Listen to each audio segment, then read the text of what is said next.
Tonight, pain, shame, loneliness, loss of identity, and much, much more, all in the name of God. Get ready, because you're in for an intense ride.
What's going on? It's Dapper Don, and I'm excited to welcome you all back.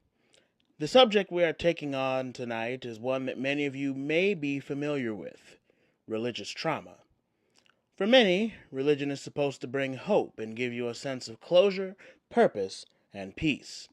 But for many others, religion is a cesspool of abuse and manipulation under an angelic guise. The purpose of tonight's episode is not to reopen old wounds, rather to bring attention to a growing problem in society, that being religion and how it's impressed upon our youth, and hopefully to, together, find some ways to recover and heal those old wounds.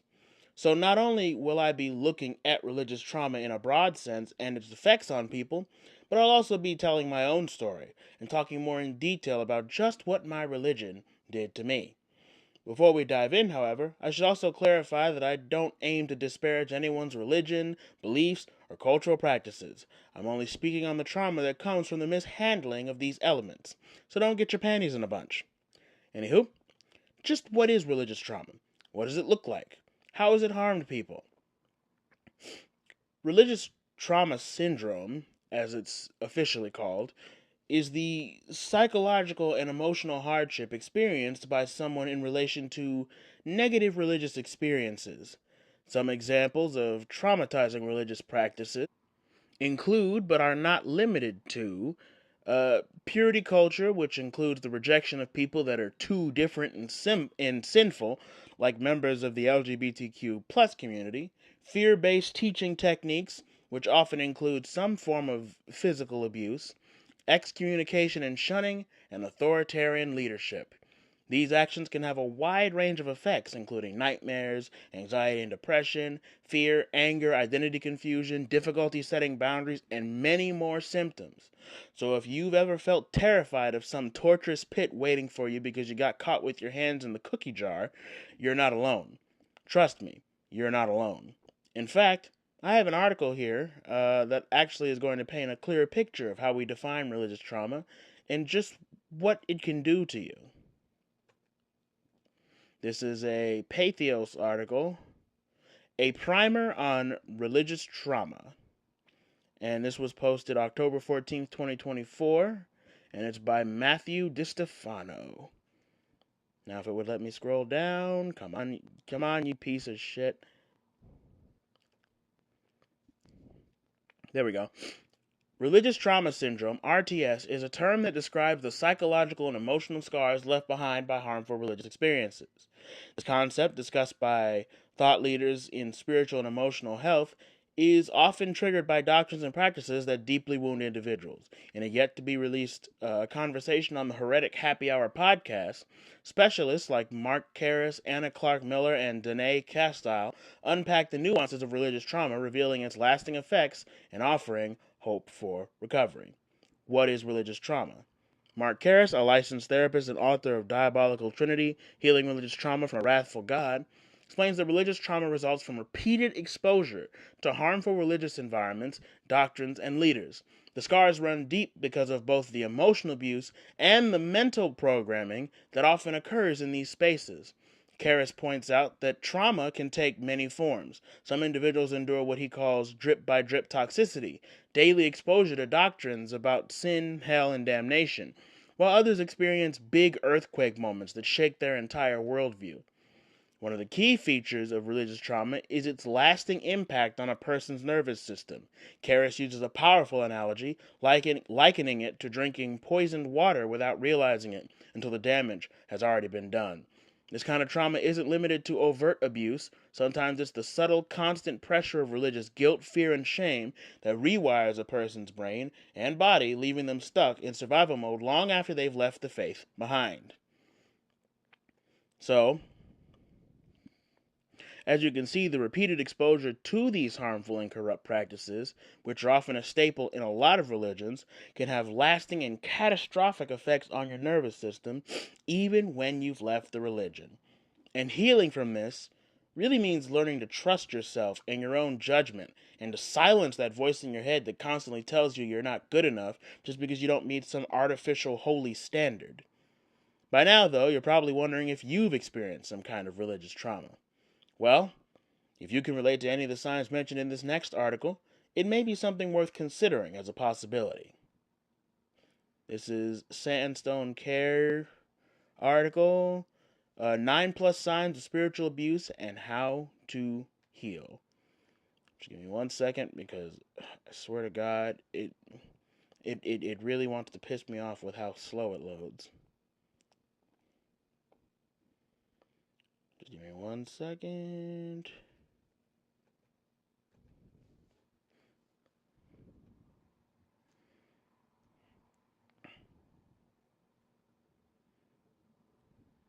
Okay, what are signs of religious trauma?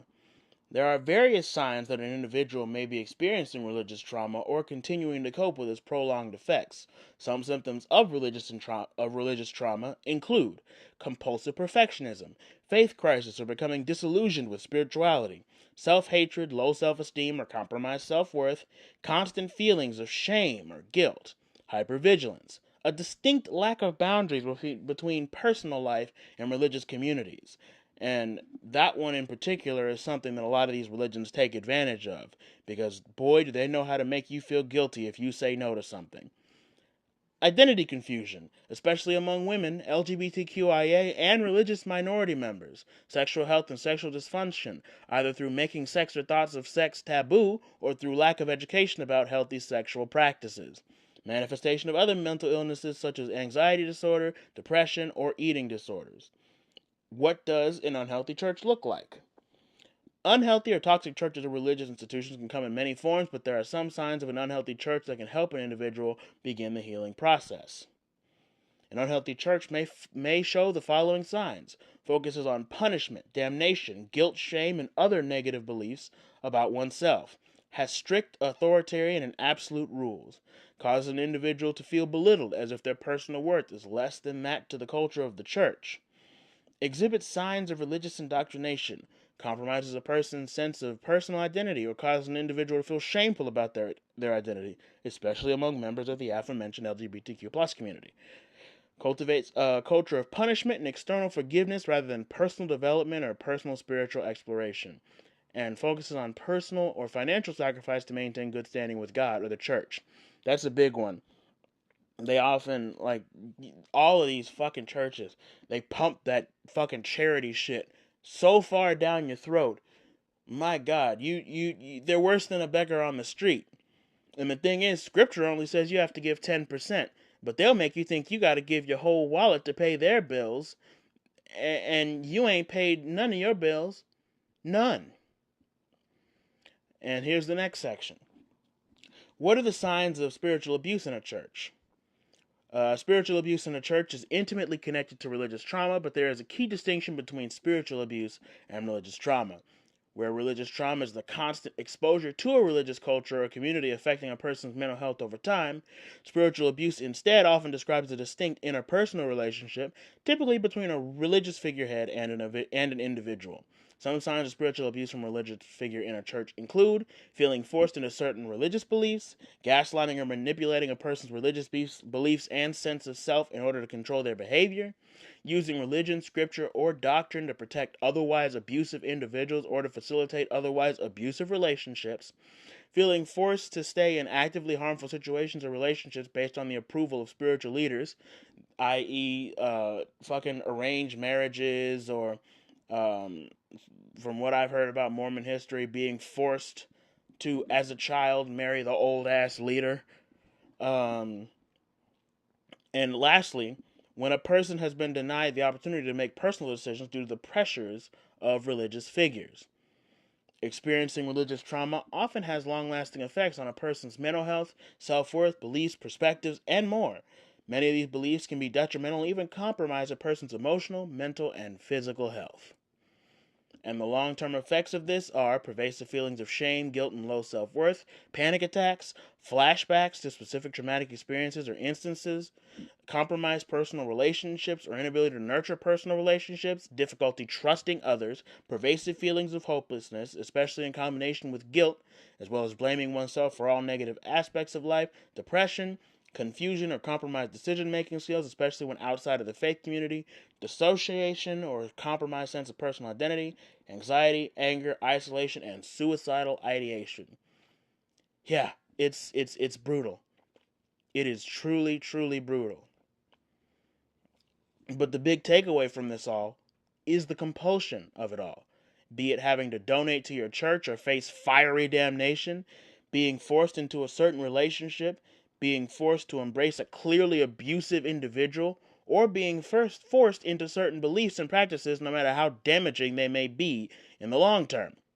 You are made to endure these things because the punishments for standing out or questioning anything are often worse than what you have to go through. Everything from social isolation to physical punishments to being abandoned and shunned by your family and supposed friends. And a lot of people experience this stuff at a young age. And you know kids are like sponges. They absorb everything you put into them, intentionally or not. So, needless to say, this has catastrophic consequences on the developing mind. If, for some reason, you don't quite understand it yet, let's see how this has fucked up people by going to my favorite place, Reddit. Please load. There we go. I'm just going to read a few of the comments here in r/cptsd. It's a thread started by user Witchy Rose Maria 2 years ago. User Nadala Moti says, ex-Mormon gay, third-generation Mormon family, entire family still part of the faith. Fucked me up big time having such a clear and confident understanding of how the entire universe works, only to find out it's all lies because you can't pray away the gay after 2 years of trying and self-loathing. Now I don't understand what the point of anything is and can't deal with the shame at all, though I feel it all the time. So there's that constant sense of shame and guilt, and you're wrong for being this way and doing this thing, despite the staggering amount of pedophiles in this religion that undergo no consequences. I Hate Mr. Johnston says, ex-Muslim here. I could go on forever about the trauma religion caused, but I'd probably end up in a flashback if I went in too much detail. I was raised in an extremist Muslim society with violent and cruel Sharia beliefs. Some of the lesser traumas are, I remember my dad violently trying to drag me back to lock me into my room because I was wearing pajamas and a t-shirt around the plumber who came to fix our bathroom. I was shamed for my quote-unquote nakedness, objectified 24/7, had a panic attack and completely dissociated for 3 hours and broke down after my first orgasm, feeling so filthy. I was in a country where I would have gotten the death penalty for being gay. having to fear for my life at the age of 13 just so I can love whoever I want to, sexualized by my own father for having a body. I still feel his heavy stares on my tits trying to figure out if I'm covered enough. Told that the only way to redeem myself in the eyes of God for being homosexual was to be stoned to death. Developed severe religious OCD. It got to the point of being so severe that I tried to find a rooftop to jump off when I was only 12. I already had OCD, but the theme switched to religion. Was called possessed when I was severely mentally ill and was exhibiting a trauma response after being in an abusive, violent household for so long. My religious teacher sent my mom the address of this sheik who was supposed to give me an exorcism. I remember crying and screaming in the car at my mom, telling her, "I'm not possessed, I'm just sick." And it goes on. A long, long list of horrible, horrible things, violent things that happened to this person. Weirdly sexual things that happened to this person. I'm going to read another one here. Jehovah's Witness. I was isolated from all of the children, holiday, and sports. Evil control freaks that were married to the printing press and against higher learning. 10 years of study with them. They said you were smarter than than doctors, yet untold members died because of no blood transfusion policy. Did I mention evil in many cases of child sexual assault and self-righteousness? Religion is a racket, according to their original founder, who told the truth about that. And that last long post with the ex-Muslim was by... Oh, I already said the name. Never mind. This post that I'm reading here is from a deleted user. And I'm going to read one more comment. Let's check the time here. Yeah, I think I can squeeze one more comment in. My father was an evangelist who could cast out demons and apparently would do exorcists in Jesus' name. So he was blessed with God's power, and apparently it was okay with God that he raped his kids. I prayed every night for God to save me, and even if you say to the mountain, be lifted up and thrown into the sea, even that will happen provided you have faith. So my prayers weren't answered because I didn't believe enough. Also, I would be punished after he did it, like I seduced him at 7 years old or some shit. Fuck, I prayed so many rosaries and made so many deals with God. I started bloodletting as a prayer. Like, what Christians say, offer it up, and the whole obsession with his wounds and blood, and so somehow it made sense. Plus, if I died, who cared?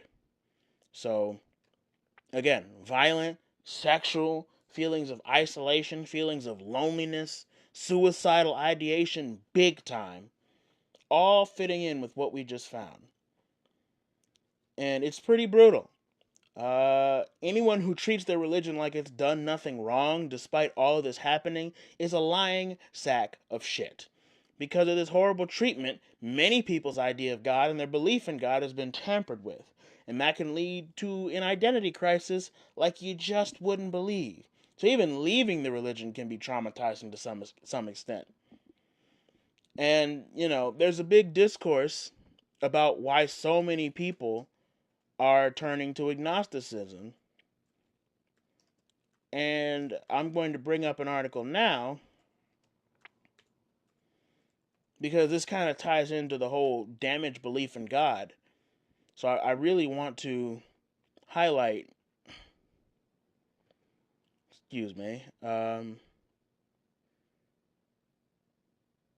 how to, come on, where is it?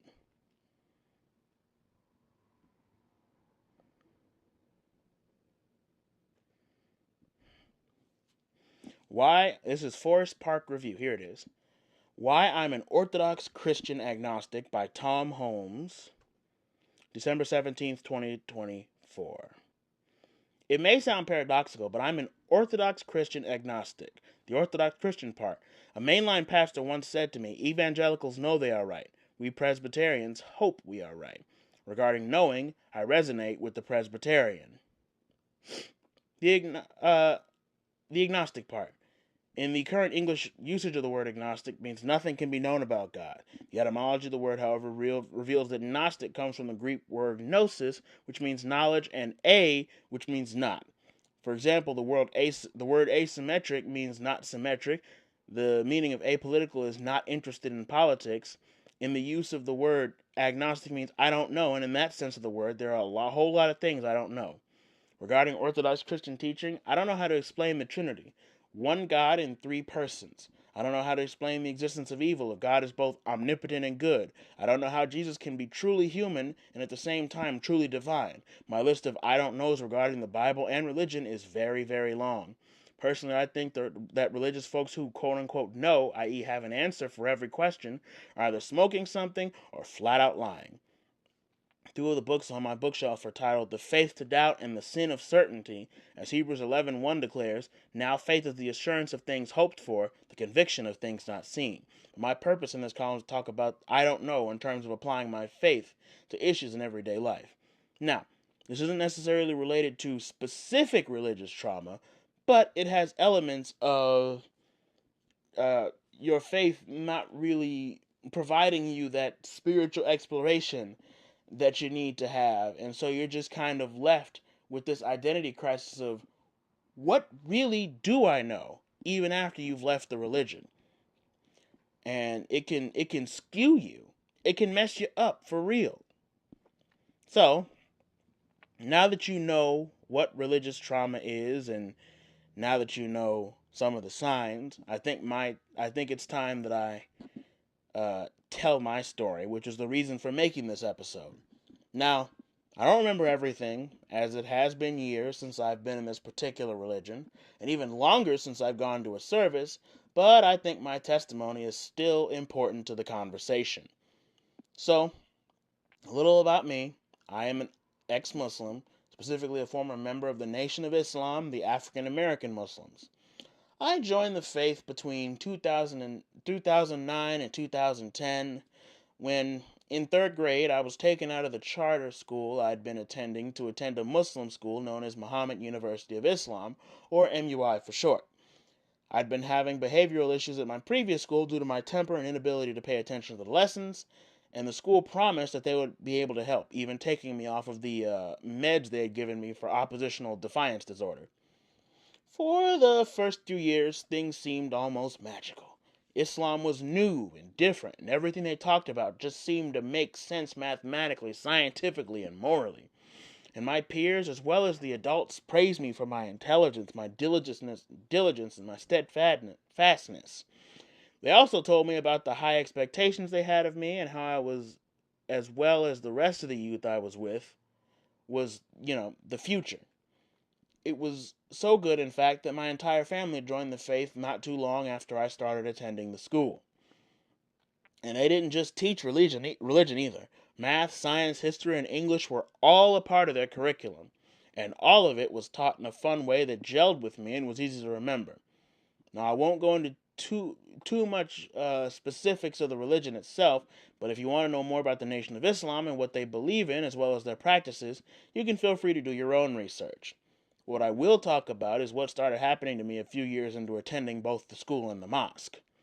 You see, I was the odd one out among my peers. I had a temper, I rarely gave in charity, despite them selling it to me like a used car.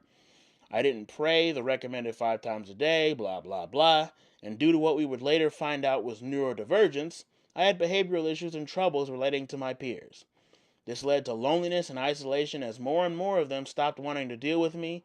Fear as the adults around me would resort to physically and emotionally violent tactics to get me to behave, and more anger issues as these things kept escalating in intensity. I remember one instance in particular where the person running the school told the other students to make fun of various features on my body every time I misbehaved, be it my ears or my weight or even the way I talked. I was called elephant ears. I was called fat more times than you can count, and I was told I talked like a white boy. Which, side tangent, why do black folks do that? You talk like a white person. Are we seriously going to imply that black people don't have a higher vocabulary? Is that really the route we're going? Why do we do that? Like literally, why the fuck do we do that? Anywho, the cliquishness too was like you wouldn't believe. I was never invited to hang out outside of school. No one ever reached out to me on the days I was feeling low. And anytime I would try to talk to someone, they had this way of making me feel like I had to earn their attention through my level of piousness and loyalty to the religion. I wasn't part of the cool crowd there, and people were not shy about showing me that. And I didn't even mention the physical abuse I suffered. Like, I know I was a big kid, but whole ass adults would punch me in the stomach, pin me against walls, lash me with a belt, make me run laps and do push ups or wall sits until my limbs shook, or, perhaps the one that stuck with me the most, hitting me on the fingertips with a wooden ruler. They would have me put my fingers on the desk tips first and strike me right where the nails are. Sometimes that would happen to me for things as little as talking during a quiet time. Again, I'm not going to say that I was a perfect kid. I did a lot of back talking and a lot of things I shouldn't. But the way I was treated made me feel like I was the scum of the earth. I remember one time I was having a lash out, and two grown men just picked me up by the shoulders and escorted me out of the building. Yes, that's right. It was during a service. They picked me up by the shoulders, snatched me up by the shoulders, and escorted me right out of the building. And mind you, this is like I'm like a kid still. So they're escorting me out like I'm a goddamn terrorist. Like I made threats against people, and all I was doing was just mumbling under my breath. I felt shame and anger for a long time from the treatment I received. And even now, I find myself flashing back to those times when certain situations come up. Like, for example, if I'm in a room full of adults, like for group therapy or something, I often have trouble relating to those adults, and when I do, that spirals into a cycle of anger, and then I start feeling like how I felt back then I start feeling, not good enough, unworthy, and then it just devolves from there. And boy, have I had dreams about this treatment. Oh my God, you wouldn't believe. So many dreams where I was just reliving being picked on like that. All the words that were spewed at me just coming back up in echoes. I was made to feel unclean, unworthy, and unlovable. And I still have to force myself every day to believe that I'm good enough and that I deserve for good things to happen to me. I have to remind myself on a daily basis that I'm not a horrible fucking person just because I don't pray a lot or give away all my money in charity. I have to make myself believe that I'm a cool person to be around, even remembering how people used to avoid me. Because of this, I left the religion and never looked back. I now identify as agnostic, which means that I believe in God, but I don't know or care which. Nor do I care about any other person's way of worshiping that's not really my own. And that's not to say I won't study or consider or take on, things that seem intellectual or potent or germane to the worship. But in general, I'm not going to let nobody tell me how to worship my God. Because we're all supposed to have a personal relationship with God, anyways. But the pain that I experienced and the fact that it was justified as being for the greater good does enrage me. And I can only hope that one day those who suffered with me, because there were many others who also suffered, different from what I suffered, but still who suffered because we were all kids at the time, I hope they can find the strength to come forward and tell their stories too. So, now how do you heal from this? What's the next step? How do you reclaim your true self? Well, I've got an article here by WeFixBrains.com. And this article is called Restoring Self and Spirituality After Religious Trauma. So let me just make sure I'm on the right page here. Don't need that tab. Why is that tab open? I swear I'm worse than an old lady with these tabs. Okay, I'm supposed to be going to Can You Recover from Religious Trauma? Here it is. Can you recover from religious trauma? The journey of recovering from religious trauma is unique to each person. It will include deconstructing their personal beliefs, restoring a sense of self-worth, establishing healthy boundaries within their religion, and, if possible, rebuilding their spirituality or religious practices. And this is not easy. This is thorough work. While painful, to recover and heal from religious trauma, an individual must acknowledge how it is present within their life and how it influences how they view their world and themselves.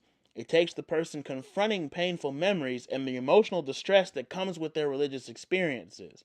It is critical to do this with the support of a mental health professional who specializes in trauma-informed care.